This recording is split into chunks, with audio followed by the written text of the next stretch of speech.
Now, source has no form, so the mind, raised in a society focused on form every single day, focused on people, places, things, knowledge in the mind, concepts. That's all the grass that's been covering the ground.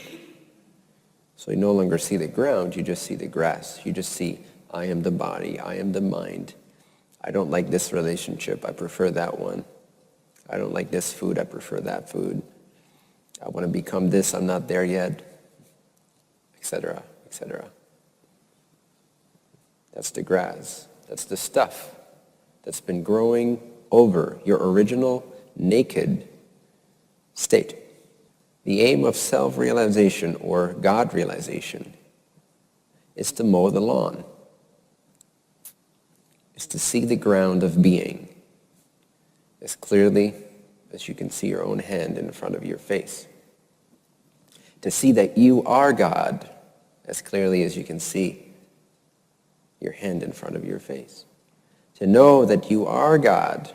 But in order to do this, we generally have to forget all the other stuff, at least for a moment.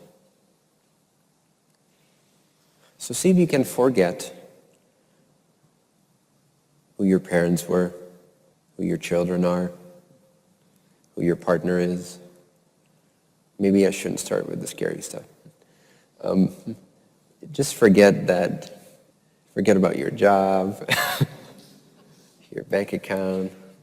But you get the point. As many concepts as you can notice that you can clear, that you can relax, you can let go of. And don't worry, they'll still be there when you open your eyes. It's just an exercise. Just to let go of all the subtle energy dynamics, all the grass that you've let grown on your naked original state. All the words, all the concepts, all the influences from other people's minds. Just kind of give that away. Forget your human life for just a moment. Forget memory. If you had no memory, who would you be? Without memory, it becomes really hard to claim any kind of identity in any object that appears to consciousness, to God. God is consciousness. God is alive. God is intelligence, awake. And it's formless. But most of us know only form. We've learned only to place our attention on form. To place our attention on the formless, the self, the subject, rather than objects. Most of us have never even for a second been aware of awareness itself. And so at first, it is a little challenging to maintain that. And so that's why I generally say, rather than trying to maintain that, simply for a few seconds at a time, say 2 to 5 seconds, you radically and abruptly, just throughout your daily life, but do it right now, you radically and abruptly and totally commit to dropping any and all thoughts. Just complete full stop. Full stop. Just 2 to 5 seconds. Just commit to it. And notice what remains. Notice what's looking at it. Notice this quality of clarity, of lucidity, of consciousness, of alertness, of awakeness, of I am, of I exist. It's a subtle feeling at first. So you radically give away all thoughts, all concepts, all ownership, all beliefs, just for a moment. Be as naked as you can possibly be with the sense of I exist. Just purely the sense I exist. Just the sense. Not the words. They're just the entrance point. They're the door. They open. But the actual experience, before any words, the pure awareness of I exist, or I am. Awareness of being. Awareness of existing. Just that. It's as if the mind begins to turn inward, back onto itself. Instead of focusing on the world, it becomes aware of itself, as the subject, as that witnessing presence. Once you find that feeling, you can practice You can practice it a little bit right now, but we won't have enough time to practice it for long periods of time. But as you go home, you can practice more of this. But for now, find the subtle feeling, even if only a few seconds you maintain it. Just a couple seconds of awareness, noticing itself. Awareness saying to itself, I am aware that I am aware. I am that I am. That's a moment of pure being. Over time, you will become more interested in this. At first, it will seem a little boring for many. It's just a subtle feeling. But as you practice, it deepens. The rabbit hole deepens. And the kingdom of heaven will open up to you. Not to Jesus, not to me, not to Buddha, not to your priests, to you. The kingdom of heaven will open its gates to you. Direct contact. No more slavery. No more seeking outside when you are God. For Christ's sake, focus on I am. I exist.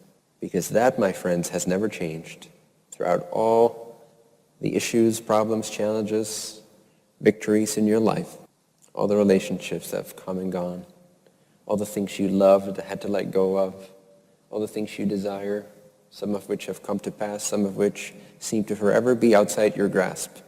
All that human stuff has come and gone. But there is something about you that has never, ever, ever, ever, ever changed. When you looked in the mirror at 5 years old, it's the same presence that currently hears my voice. Same awareness is currently staring at the mirror, at a body that's 5 years old. It's the same you. It's formless. It's eternal. But once entered into, once surrendered into, once practiced more and more, once devoted to, it opens its gates to the kingdom of heaven. The love, in other words, and the light of the one infinite creator shall be known to you directly. The infinite, formless, vast expanse of eternal joy, bliss, love, clarity, light, awareness will be revealed. And the gate to this God state, which I often call the I or the I, the gate to it is the I am, is the I exist. It's that pure sense of being. Remember when you were 1 year old? Or maybe you don't remember, but you can imagine. Imagine being 1 year old, 2 years old, and you weren't thinking yet in terms of words. You had no words in your mind. How liberating, just that alone. Now everything is filtered through words. But before you knew these words, picture yourself as a 1 year old. Was that 1 year old version of you not experiencing some form, some level of I exist? Was it not being? It knew I am pre-verbal, before concepts, before words. You want to go back to that state, before the words I am. I am as a word is just a teaching, it's a pointer. Follow the pointer back to yourself, which is the subject. It's not really, it's more than the subject, but it's a good entrance point. Go to the subject, not the objects of your life. Who's the subject? See if you can feel the subject. And it's like a gradient that as you enter into it, it expands, it becomes brighter, more intense. It opens up. It's like a secret that keeps unfolding.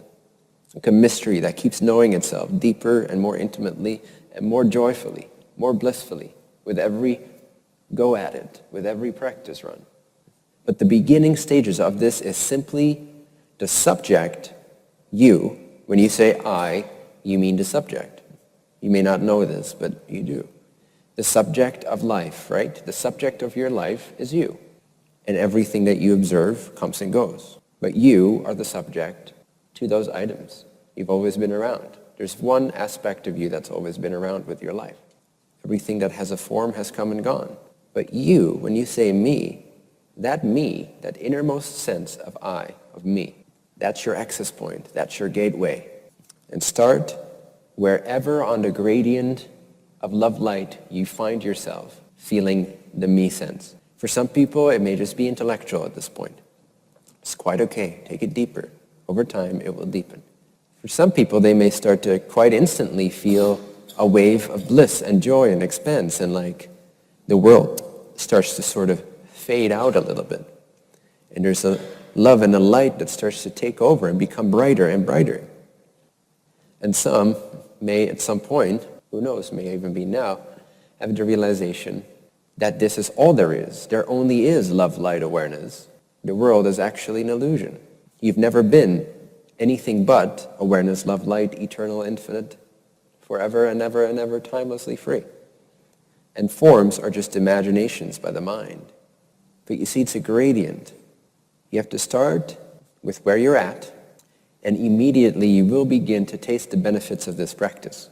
So for 2 to 5 seconds, that's the beginning. For 2 to 5 seconds, you stop all your mental activity. You stop looking outward for objects, places, people, things, and thoughts, just for a few seconds.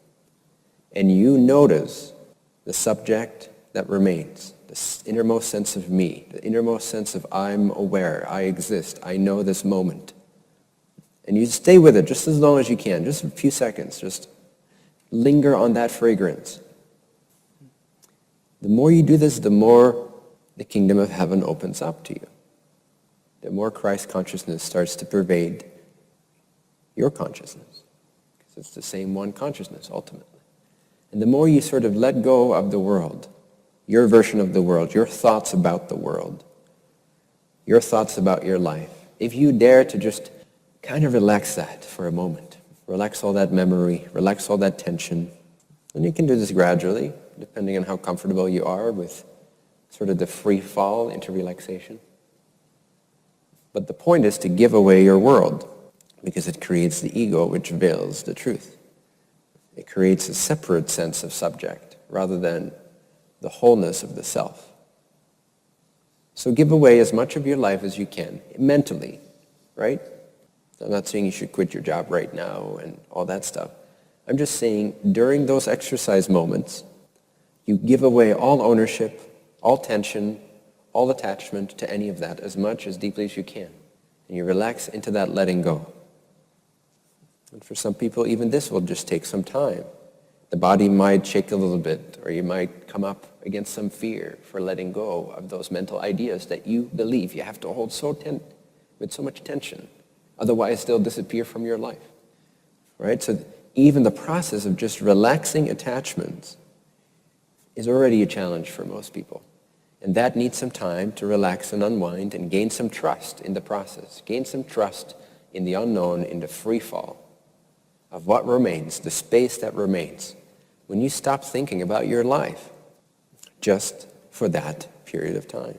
It's called meditation. Look it up. You can Google it. So the deeper you let that go, and the more your awareness turns inward onto itself, it's like a mirror starting to reflect itself, bend over to see itself. Awareness, aware of awareness, awareness watching awareness, awareness seeing awareness, awareness knowing, feeling awareness. You intensify that, and it will overwhelm your sense of a world, your sense of separation, your sense of mental anguish, and sorrow, and pain, and it will begin to radiate within you, within the body-mind-spirit complex. A light is activated. And the more it's nourished, the more it grows, the more it radiates, the brighter it becomes. If you are a seeker, then seek for this. If you are not a seeker, then seek for this also. Because whatever else you're holding on to is just a placeholder for this in the end anyway. You're just wasting time, really. This is to know the Creator within. And it will unfold. It does not remain an intellectual statement of awareness, watching awareness. Those are just the words. It becomes a lived, radiating, illuminating, vibrant, alive, lucid, conscious, heightened experience. You start to raise your frequency, elevate your consciousness, and you start to begin to feel and understand and directly know the oneness of God that is your birthright, that is your nature, that you cannot ever escape no matter how hard you think. That which saw you in the mirror at 5 years old also sees you thinking your ass off. It never goes anywhere. Because it's covered with grass, it feels quite dull, like a dull sword, or like a dim light covered with dust. But as you start to mow the lawn, clean the light bulb,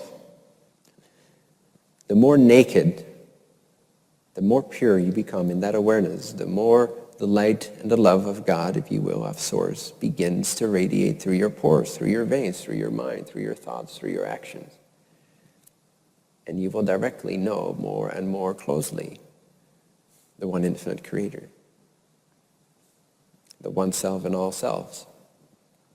And it will be your personal liberation simultaneously, which is great.